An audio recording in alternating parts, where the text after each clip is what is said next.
이제 장마와 무더위가 이제 본격적으로 시작이 되었습니다. 또 이제 7월, 8월 이제 이 여름 기간들 또 우리가 건강하게 또 우리의 믿음도 우리의 마음도 몸도 건강하게 우리가 잘 이겨낼 수 있기를 원합니다. 오늘은 이제 우리 그리스도인의 성품 시리즈 세 번째 말씀을 함께 나누기를 원합니다. 사실 오늘 이 갈라디아서 5장 본문은 지난번 5월 달에 우리 성령 강림 주일 때 한번 설교를 했던 그 본문 그대로입니다. 근데 이제 좀 내용은 달라졌습니다. 이 그리스도인의 성품, 우리가 하나님의 성품을 닮아가고 그러한 성품의 열매를 맺기 위한 이 삶의 시리즈를 우리가 이제 말씀을 통해서 살펴보는데, 우리가 지난번 말씀들을 조금 복습 차원에서 한 두 군데만 구절을 살펴보려고 합니다. 처음에 우리가 이 성품 시리즈 처음 본문이 베드로후서 1장 말씀을 함께 나누었었거든요. 그 1장 4절을 중심으로 함께 우리가 살펴볼 텐데 1장 4절을 다시 한번 읽어봅시다. 시작. 이로써 그 보배롭고 지극히 큰 약속을 우리에게 주사 이 약속으로 말미암아 너희가 정욕 때문에 세상에서 썩어질 것을 피하여 신성한 성품에 참여하는 자가 되게 하려 하셨느니라. 아멘.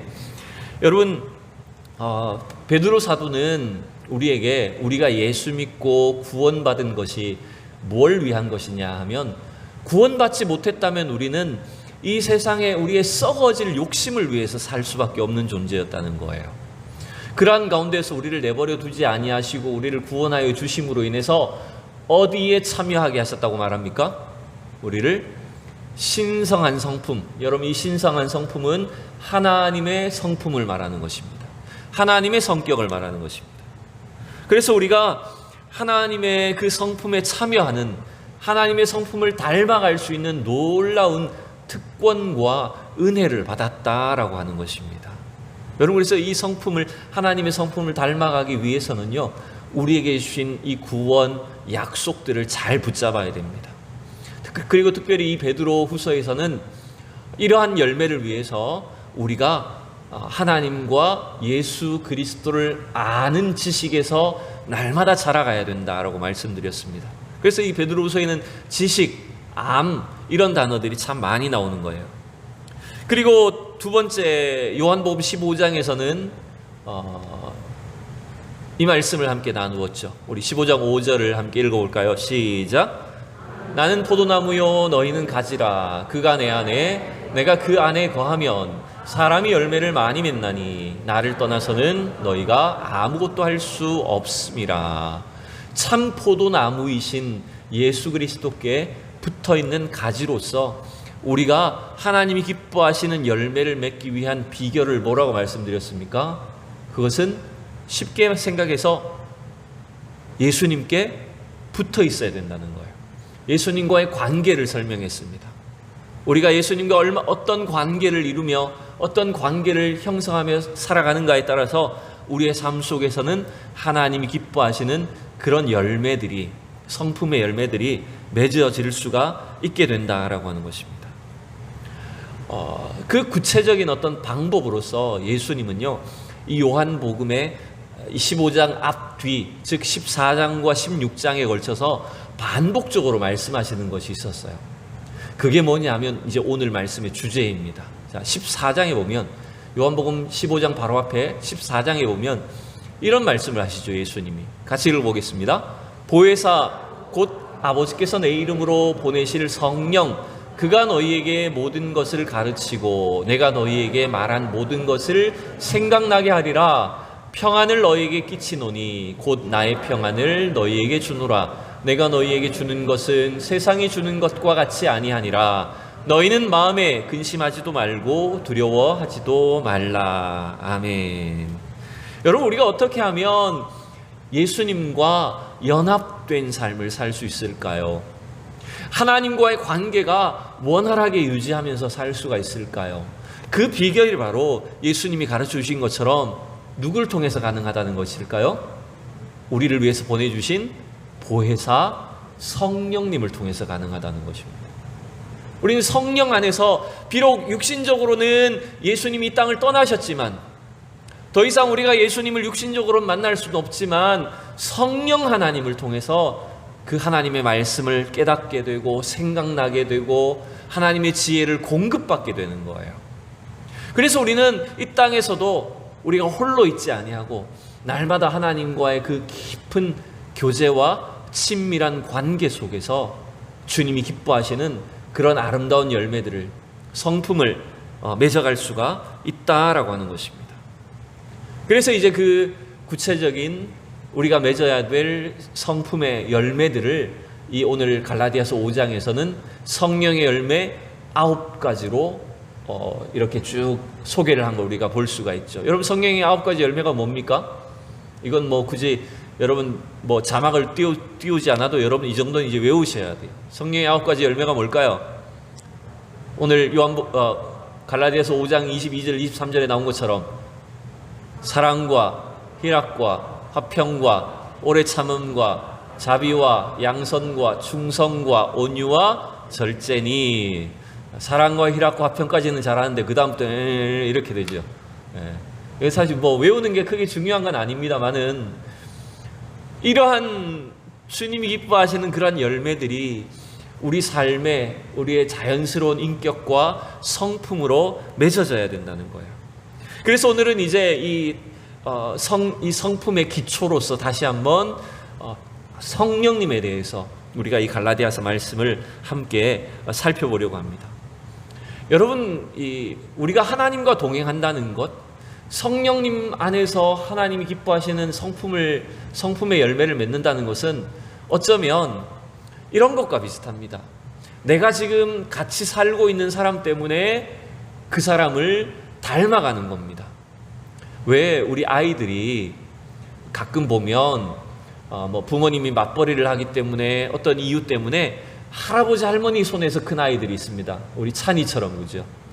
할아버지 할머니 품에서 자란 아이들이 그 아기 때 모습을 보면 어때요? 애가 말하는 게 누구처럼 말합니까? 할배처럼 말합니다. 아이가 걸어가는데 어떻게 걸어갑니까? 할아버지처럼 막 뒷짐지고 아니면 막 지팡이 하나씩 짚고 그 할아버지 할머니를 막 자연스럽게 흉내를 내면서 애가 자라가는 거예요. 마치 우리가 하나님의 성품을 담는다는 것은, 그 성품의 열매를 맺는다는 것은 자연스럽게 내가 주님과 함께 살기 때문에, 주님 안에 있기 때문에 그 하나님의 모습을 닮아가는 거라는 거예요. 그런데 여러분, 이게 제가 이렇게 말을 하지만 또 한편으로 보면 우리에게 어떤 고민이 있냐면 이런 고민이 생기는 거예요. 아니, 목사님, 우리가 지금까지 수십 년을 신앙생활을 했는데, 이렇게 오랫동안 교회를 다니고 신앙생활을 했는데 왜 우리는 잘 안 바뀔까요? 왜 우리 집 양반은 맨날 그 모양일까요? 아니면 왜 나는 여전히 하나님을 닮은 이러한 특징들이 잘 나타나지 않을까요? 이런 고민들이 우리 속에 생길 수가 있어요. 여러분, 그 이유가 사실 오늘 이 갈라디아서 5장에 우선 기록이 되어 있습니다. 여러분, 그게 뭐냐면 바로 뭔가 우리의 이 성화를, 하나님 기뻐하시는 성품의 열매를 맺는 것들을 방해하는 것들이 있다는 거예요. 그것들을 가로막고 방해하는 여러 가지 갈등의 요소가 있다는 것을 오늘 본문이 우리에게 가르쳐 줍니다. 여러분, 이 갈등이란 단어를 아시죠? 갈등은 뭔가 이제 의견이 부딪히고 뭔가 자꾸 나하고 반대되는 걸 말하는 거잖아요. 근데 여러분, 제가 굳이 여기서 한자로 이 갈등을 쓴 이유가 있습니다. 여러분, 이 갈등이라는 우리 한자어의 이 단어는요, 글자는 두 나무를 일컫는 단어예요. 무슨 나무일까요? 갈등. 굉장히 우리 주변에 흔한 나무입니다. 칡나무하고 등나무를 말하는 거예요. 이 갈자가 칡갈자예요. 등나무 등자예요. 즉 칡나무하고 등나무는 갈등 관계다, 이런 의미를, 이런 설명을 하는 겁니다. 이게 왜 이런 단어가 생겨났냐면 이 그림을 보면 여러분 이제 아실 수가 있어요. 여러분, 칡나무는 여러분 보시기에 왼쪽이 칡나무입니다. 칡나무는 여러분 항상 올라가는 방식이 어떤 방향으로 올라갈까요? 뭐 이렇게 뭐 이게 어느 기준으로 따지느냐에 다르겠지만 대충 보면 칡나무는 오른쪽으로 휘감아 간다고 생각하시면 됩니다. 어떤 나무가 있다면 오른쪽으로 휘감아서 올라가는 특징이 있어요. 근데 등나무는 어느 방향일까요, 여러분? 반대로 왼쪽 방향입니다. 그러니까 칡나무와 등나무는 굉장히 비슷한 나무잖아요, 그죠? 덩굴로 이루어져 있고 뭔가를 감아서 올라가는 특징이 있어요. 근데 이 두 나무는 그렇게 비슷하면서도 살아가는 방식이 완전히 반대라는 겁니다. 하나는 오른쪽으로 돌고 하나는 왼쪽으로 돌다 보니까 이 둘이 항상 어때요? 한 바퀴 돌 때마다 어떻게 될까요? 항상 부딪히는 거죠. 그래서 갈등이라는 단어가 튀어나온 겁니다. 즉 이 갈등이라는 단어는 서로의 견해와 주장이 자꾸 충돌하는 걸 말해요.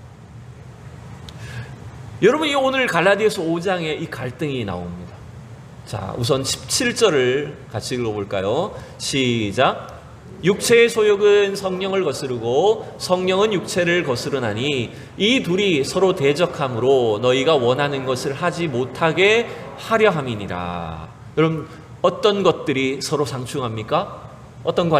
누가 갈등 관계에 있어요 지금? 육체의 소욕과 성령님이 지금 갈등 관계에 있다는 거예요. 자꾸 부딪힌다는 거예요. 우리가 인간 사이에, 인간 관계 속에서 일어나는 갈등이 있을 수 있습니다. 어떤 관계든지 여러분 갈등은 있어요. 어느 공동체든지. 그러나 여러분, 사람 사이의 갈등은 이걸 해결해야 되죠. 갈등을 잘 조정을 하고 또 서로의 차이점들을 이해하면서 갈등하지 않도록 잘 조정하고 해결해야 되는 것입니다. 그런데 여러분, 이 영적인 갈등은 인간관계의 갈등이 아니라 영적인 문제의 갈등은요, 여러분, 이게 해결이 안 되는 거예요. 이건 조정할 수 없는 문제예요. 절대로 화해를 시킬 수가 없는 관계를 말하는 것입니다.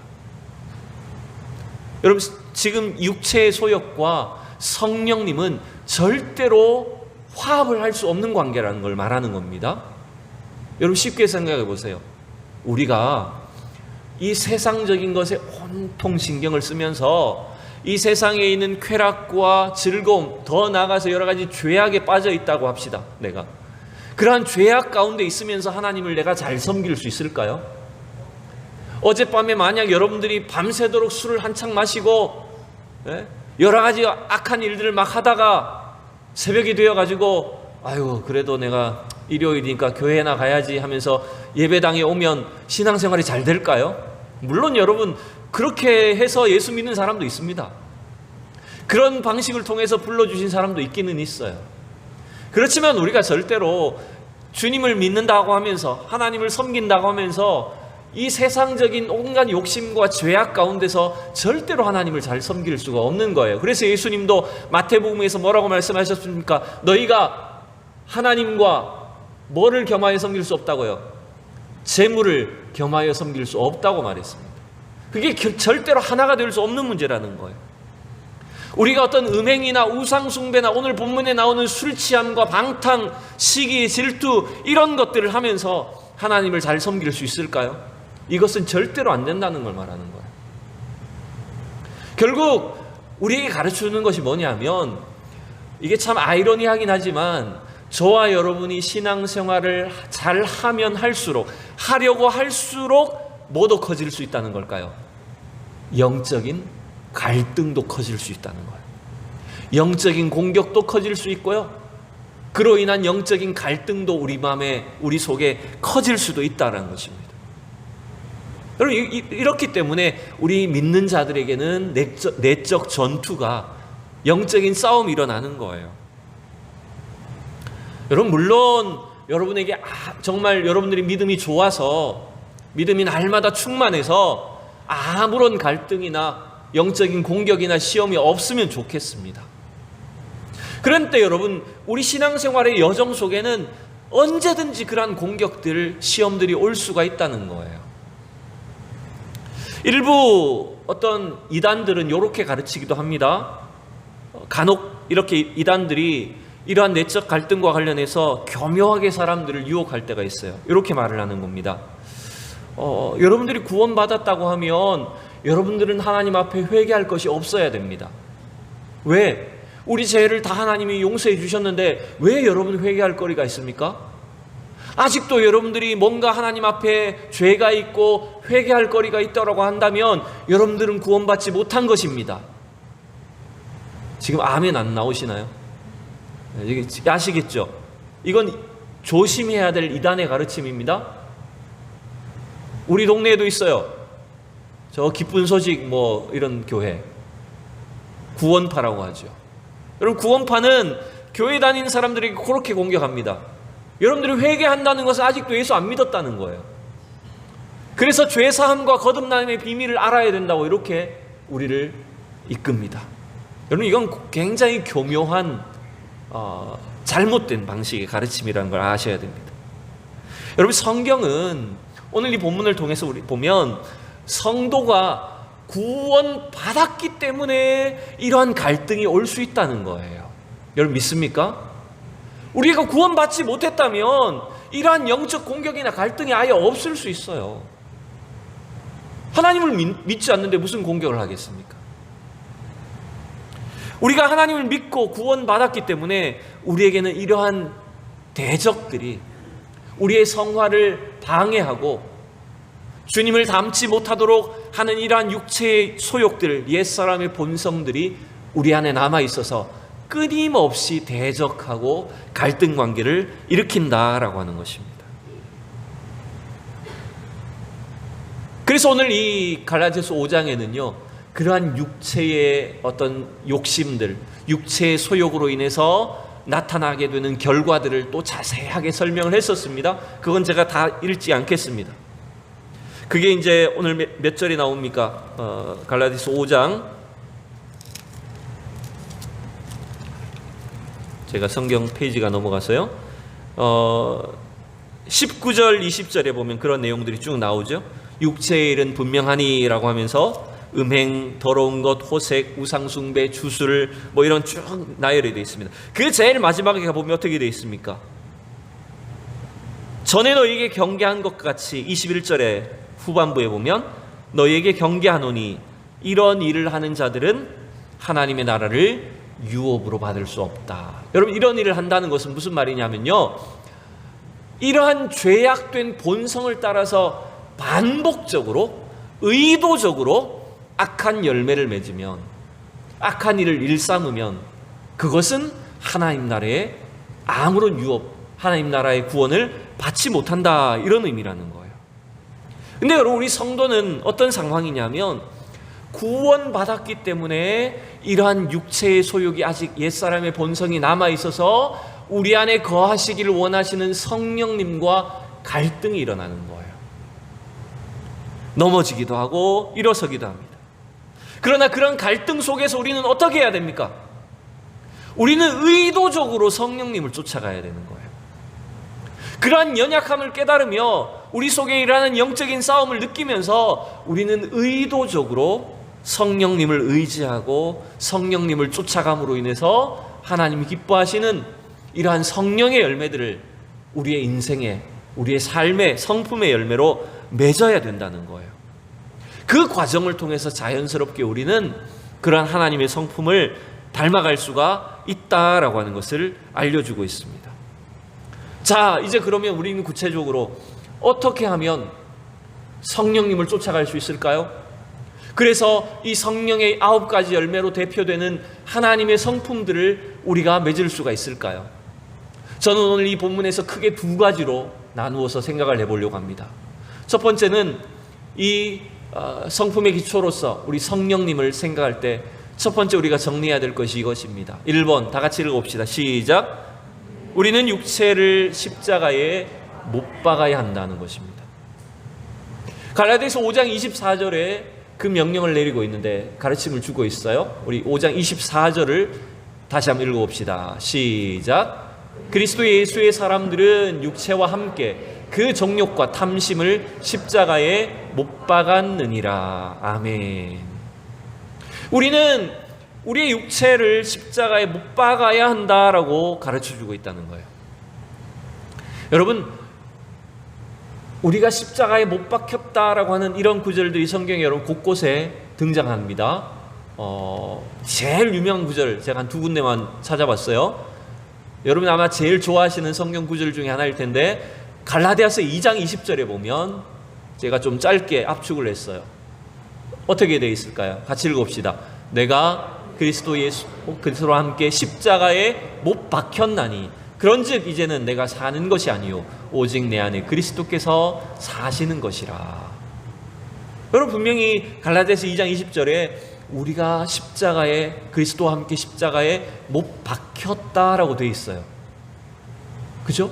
또 한 군데가 있습니다. 로마서 6장 6절에도 보면 또 이런 표현이 나옵니다. 같이 읽어봅시다. 우리가 알거니와 우리의 옛사람이 예수와 함께 십자가에 못 박힌 것은 죄의 몸이 죽어 다시는 우리가 죄에게 종노릇 하지 아니하려 함이니라. 예.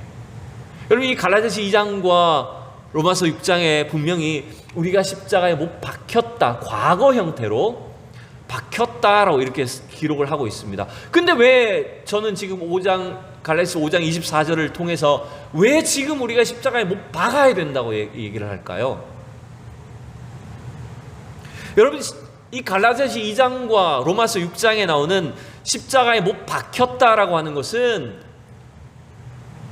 우리가 예수를 믿음으로 말미암아 우리의 이 과거의 옛사람의 몸이 주님과 함께 십자가에 못 박혔다. 그래서 우리는 수동적으로 못이 박힌 상태가 됐다는 걸 말하는 거예요.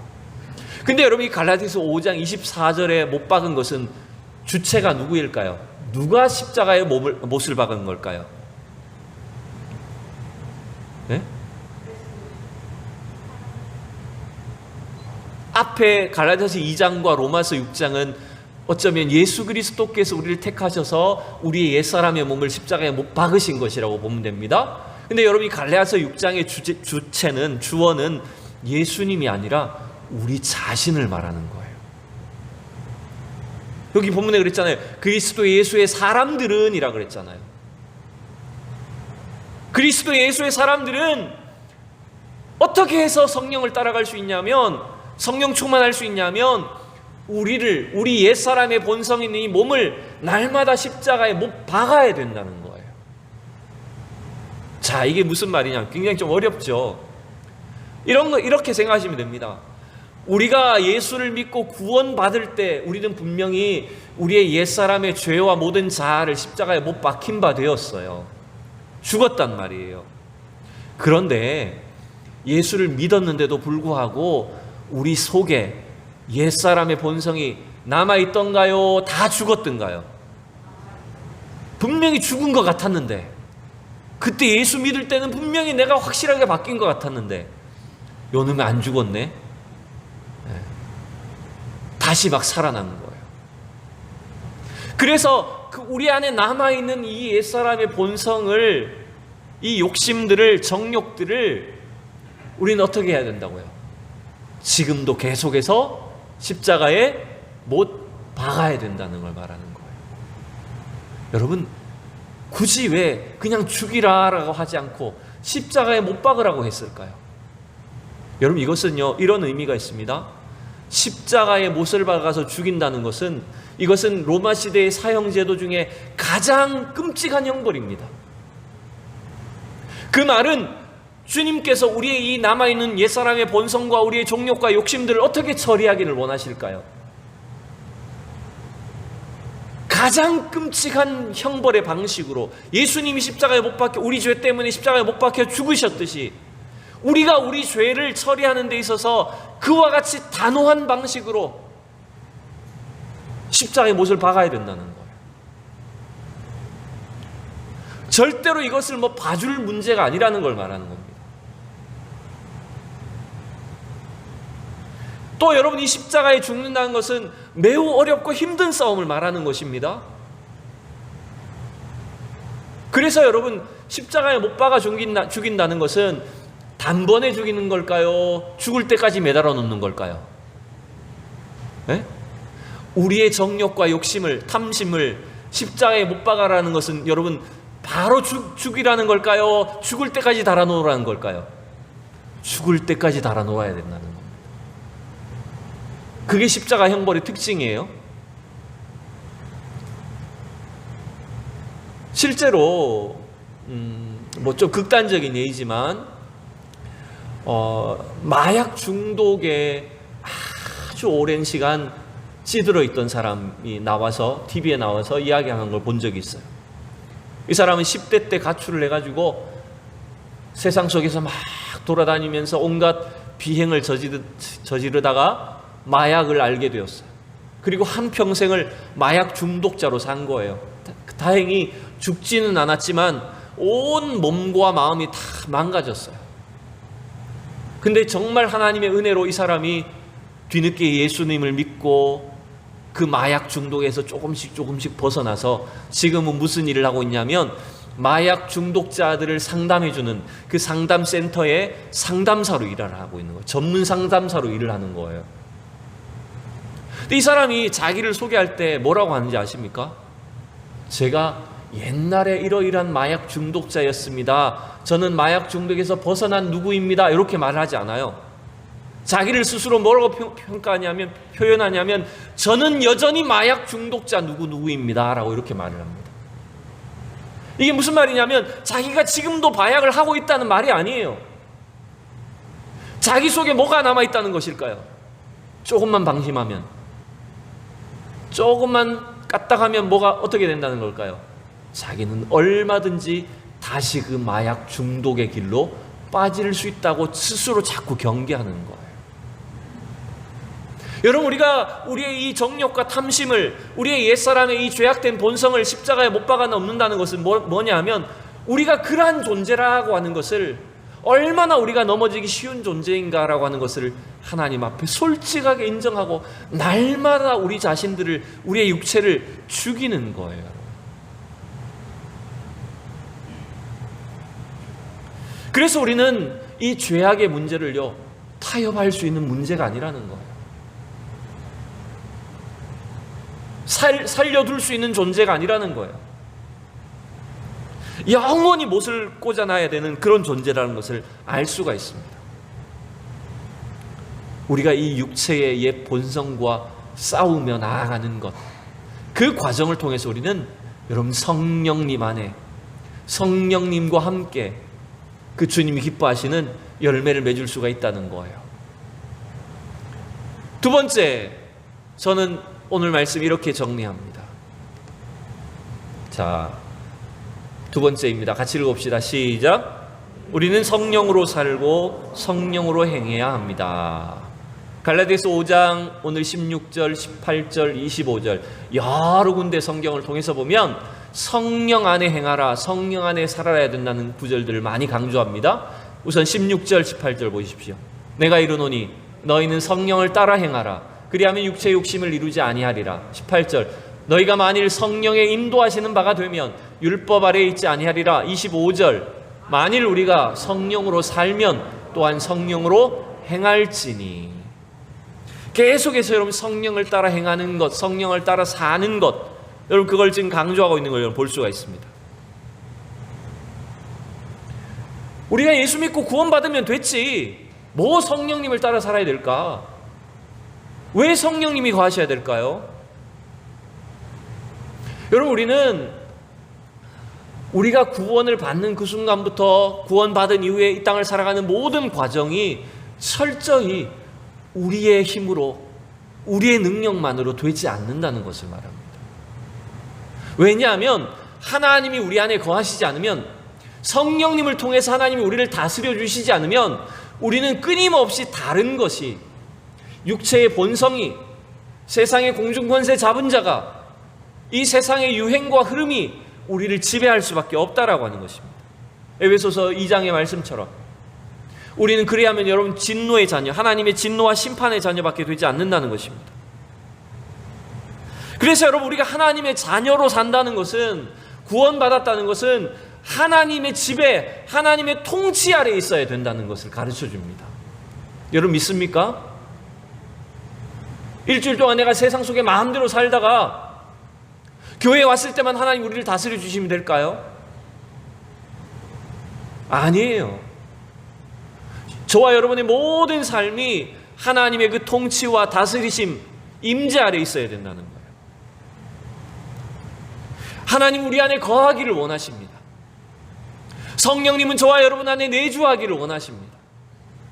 그래서 우리의 생각과 마음을 읽으시고 우리를 다스려 주시기를 원하십니다. 여러분, 그래서 우리는 일단 수동적으로 날마다 주님 내 안에 거하실 수 있도록, 주님께 우리가 복종할 수 있도록 여러분 노력해야 돼요. 그래서 우리는 성령님 앞에 우리는 우선 우리는 수동적으로 날마다 주님 그 가르치심, 인도하심, 다스리심 앞에 여러분 복종하는 자세가 되어야 됩니다. 근데 여러분, 그 수동적으로 우리가 성령님을 따라가는 것만이 아니에요. 여러분, 성령을 따라 살고 성령을 따라 행한다는 것은 그냥 수동적으로만 따라가는 것만이 있지 않습니다. 하나님은 우리에게 능동적으로 이 성령님과 함께 의지적으로 살아갈 것을 명령하고 계십니다.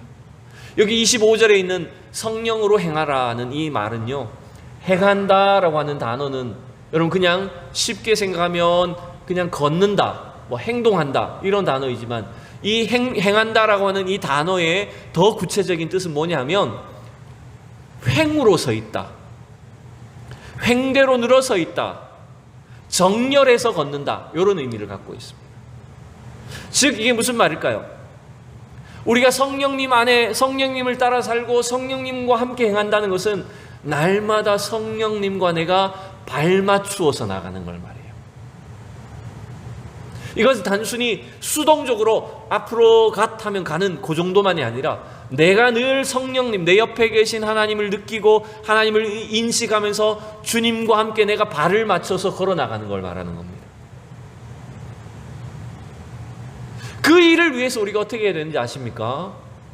우리가 그 이전에 행했던 악한 것들을, 또 그 성령님과 동행하기 힘든 성령님과의 교제를 방해하는 것들을 우리는 버려야 된다는 거예요. 망령되고 허탄한 신화를 버리고 오직 경건에 이르도록 연단에 힘쓰라라고 성경은 말했잖아요. 헛되고 어리석은 것들을 여러분 버리셔야 됩니다. 성령으로 살고 성령으로 행하는 것이 우리의 일상이 되어야 됩니다. 여러분, 신앙생활이 우리의 일상이 되어야 돼요. 교회 다니는 것이 여러분 특별한 것이 아니라 우리의 일상이 되셔야 됩니다. 내가 일상 속에서 보고 듣고 말하는 것, 내가 읽고 쓰는 것, 내가 사람들을 만나는 것, 내가 누군가와 교제하는 것, 먹고 마시는 것, 여러분 그 모든 것들이 다 성령님과 동행하는 것이 되기를 축복합니다. 화투장 열면서 성령님과 동행할 수 없습니다, 여러분. 지금 내가 나쁜 것을 보고 나쁜 것을 생각하고 행동하면서 거기에 성령님과 함께 할 수가 없습니다. 우리의 모든 일상이 내가 지갑을 열고 닫는 것, 물질을 관리하고 사용하는 것, 교회에 나와 사는 일뿐만 아니라 우리의 모든 일상이 사실은 다 성령 하나님 안에서 행하는 것들, 주님과 동행하여 발맞추어 나아가는 그 방식이 되셔야 된다는 것입니다. 이제 말씀을 맺기를 원합니다. 여러분, 하나님이 기뻐하시는 오늘 이 본문은 우리가 이제 9가지 열매는 앞으로 다루겠지만, 사랑과 희락과 평과 오래 참음과 자비와 양성과 충성과 온유와 절제, 이 9가지 성령의 열매를 정말 여러분 맺기를 원하십니까? 아멘이 너무 작으신데요. 여러분의 인격과 성품이 정말 하나님을 닮기를 원하십니까? 그렇다면 오늘 이 말씀과 같이 여러분의 옛사람을, 여러분의 정욕과 탐심과 여러분 안에 있는 죄악들을 십자가에 못 박으셔야 됩니다. 자꾸 못 박아 두십시오. 그냥 못 박아 놨다가 적당하게 빼주고 죽을만 하면 살려놓고 그렇게 하지 말고 계속 그냥 못 박아 놓으면 얘는 끝까지 갑니다. 죽지 않고 끝까지 갑니다. 그래서 우리는 끝까지 못 박아 놔야 되는 거예요. 우리가 못 박아 놔야 될 어떤 습관이 있는지 여러분 스스로 생각하십시오. 내가 뭘 십자가의 못을 박아 놔야 될까요? 내 안에 잘못된 습관, 죄악된 내 안의 생각들, 헛된 욕심들,